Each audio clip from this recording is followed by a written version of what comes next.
बात करते हैं माउंट आबू की, जहां गैर कानूनी तरीके से कुछ लोग ब्लास्ट के जरिए जमीन समतल करने की कोशिश में लगे हैं ताकि नई इमारत के लिए आधार तैयार हो सके। नियमों को लग रहा पलीता।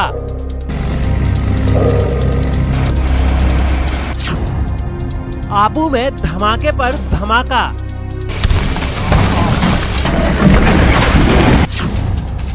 एनजीटी के नियमों की अनदेखी। रॉक कटिंग पर रोक लगाओ। इसे सीवरेज ठेकेदारों की हठधर्मिता कहें या प्रशासनिक अधिकारियों की अनदेखी, मगर एक बात तो साफ है कि माउंट आबू में हो रही ब्लास्टिंग से लोग भयभीत हैं। ये माउंट आबू का स्याह सच है जो तस्वीरों में नजर आ रहा है, जो वहां के लोगों की जुबान पर है और जिस पर ऐतराज भी भारी है। अभी तक पता नहीं, उसके बावजूद भी माउंट आबू में कंट्रोल ब्लास्टिंग का काम चालू है। रोडों पर जगह जगह पर इन्होंने ब्लास्टिंग कर रहे हैं। 2 दिन पहले ही एक माउंट में किस्सा हुआ था, लेकिन उसको भी उन्होंने कंप्रेशर फटने के नाम पर बता दिया कि ये कंप्रेशर फटने से कोई व्यक्ति घायल हुआ है, जो सरासर अपने आप में एक बहुत बड़ा झूठ है। सीधे सपाट शब्दों में कहें तो माउंट आबू में सुप्रीम कोर्ट और एनजीटी के नियमों की धज्जियां उड़ाई जा रही हैं। उस आदेश के बाद जो 2 साल पहले दिया गया था। साल 2019 में 11 जून को तत्कालीन जिला कलेक्टर सुरेंद्र कुमार सोलंकी ने रूडीप को माउंट में कंट्रोल और साइलेंट ब्लास्टिंग की अनुमति दी थी, लेकिन अब 2 साल बाद वन विभाग के डीएफओ विजय शंकर ने वर्तमान जिला कलेक्टर भगवती प्रसाद को पत्र लिखा है और रूडीप की ओर से की जा रही कंट्रोल ब्लास्टिंग को स्थगित करने का सुझाव दिया है। Mount deputy conservator forest member है, तो जो सजेस्टिव बॉडी की तरह जो है इसमें यही सजेशन दिया गया है कि subjected to approval from monitory committee जो है इसको जो है सोच विचारा जाए। डीएफओ साहब ने पहाड़ पर धमाकों पर प्रतिबंध लगाने के लिए पत्र लिखा है, जबकि माउंट आबू नगर पालिका के जिम्मेदार अधिकारी दावा कर रहे हैं कि जब से वो आए हैं पहाड़ों पर धमाकों की गूंज बिल्कुल सुनाई नहीं दी।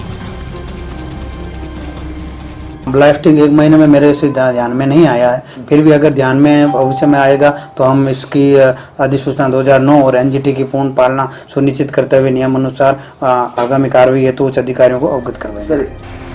सुना आपने, लेकिन जब मामले में जिले के दूसरे जिम्मेदार से सवाल किया गया तो उन्होंने पूरे मामले को दिखवाकर उचित कार्रवाई का भरोसा दिया है। एक पत्र प्राप्त हुआ है जिसमें गजट नोटिफिकेशन और अलग अलग एनजीटी के ऑर्डर्स का उल्लेख भी है और उसमें मॉनिटरिंग कमेटी के द्वारा इस तरह की एक्टिविटी को नियंत्रित या परमिट करने का उल्लेख भी है। तो इन सब चीज़ों को नोटिस में आया है, इन सब चीज़ों को दिखवाया जाएगा और उसके आधार पर नियमानुसार आगे कार्रवाई की जाएगी।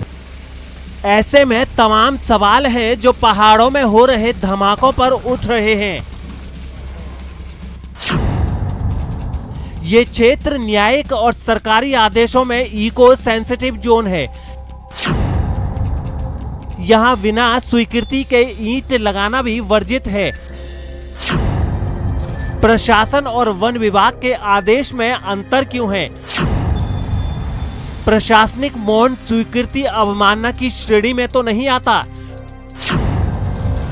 2019 में तत्कालीन जिला कलेक्टर ने किस आधार पर ब्लास्ट की अनुमति दी थी? अधिकारियों की चुप्पी करोड़ों के करप्शन का संकेत तो नहीं है। अब देखना होगा कि 300 करोड़ के इस प्रोजेक्ट में सरकार अपना क्या रुख अपनाती है। कहीं इतने बड़े प्रोजेक्ट में भ्रष्टाचार तो नहीं पनप रहा? ये सबसे बड़ा सवाल है। माउंट आबू में ब्लास्टिंग को लेकर डीएफओ द्वारा जारी किए गए एक लेटर ने पूरे जिले में हड़कंप मचा दिया है। डीएफओ माउंट आबू ने एक लेटर जारी करते हुए तत्कालीन जिला कलेक्टर के द्वारा जारी की गई एनओसी पर स्थगन करने का निवेदन किया है। अब देखना है कि वर्तमान जिला कलेक्टर डीएफओ द्वारा जारी किए गए लेटर को कितनी गंभीरता से लेते हैं। Sharad Tak, news 18 Rajasthan, Sirohi. Petrol diesel की कीमतों में आग लग रही है। प्रदेश में तेल के दाम सैकड़ा पार कर गए। आम आदमी की जेब जल रही है। तेल दिन ब दिन तेवर दिखा रहा है। जनता की जेब जल रही है और प्रदेश में पेट्रोल 100 के पार हो गया है। वाहन चालक पूछ रहे हैं कैसे चलाएं गाड़ी। तेल की बढ़ती कीमत से जेब हो रही खाली। केंद्र सरकार राज्यों पर और राज्य सरकार केंद्र पर तेल में तेजी का ठीकरा फोड़ रही है, लेकिन इस खेल में सबसे ज्यादा पिस रहा है आम आदमी, जिसे गाड़ी चलाना हो रहा है बेहद भारी। लॉकडाउन में तेल की खपत कम होने और क्रूड ऑयल के दाम गिरने पर एक्स्ट्रा टैक्स लगाकर केंद्र सरकार से लेकर राज्य सरकार ने जबरदस्त मुनाफा कमाया, लेकिन अब जब तेल की खपत बढ़ गई है, जिससे क्रूड ऑयल के दाम भी बढ़ रहे हैं, तो दोनों सरकारें टैक्स कम नहीं कर रही हैं। हालांकि गहलोत सरकार ने 28 जनवरी को पेट्रोल डीजल से 2% वैट कम करके कुछ राहत देने की कोशिश जरूर की थी, लेकिन इस राहत को भी इस सेक्टर से जुड़े लोग ऊंट के मुंह में जीरा के समान मानते हैं। उनका कहना है कि जब तक प्रदेश में राज्य सरकार पड़ोसी राज्यों के बराबर वैट नहीं कर देती है, आम जन को राहत मिलना मुमकिन नहीं। प्रदेश में पेट्रोल डीजल पर वैट की बात करें तो पेट्रोल पर 36% और डीजल पर 26% वैट है। वैट कम होने से पड़ोसी राज्यों में कम है पेट्रोल डीजल के दाम। पंजाब में राजस्थान से 8.89 रुपए पेट्रोल और 9.81 रुपए डीजल सस्ता है। हरियाणा में राजस्थान से 10.6 रुपए पेट्रोल और 9.26 रुपए डीजल सस्ता है।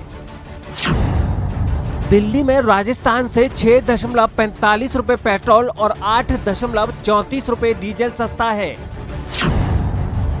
वहीं उत्तर प्रदेश में राजस्थान से 8.2 रुपए पेट्रोल और 8.32 रुपए डीजल सस्ता है।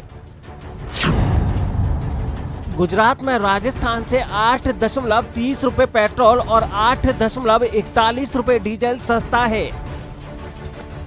पड़ोसी राज्यों में पेट्रोल डीजल कम होने की वजह से प्रदेश के सरहदी जिलों में पेट्रोल पंपों पर बिक्री कम हो गई है। फिलहाल इतना ही। नमस्कार।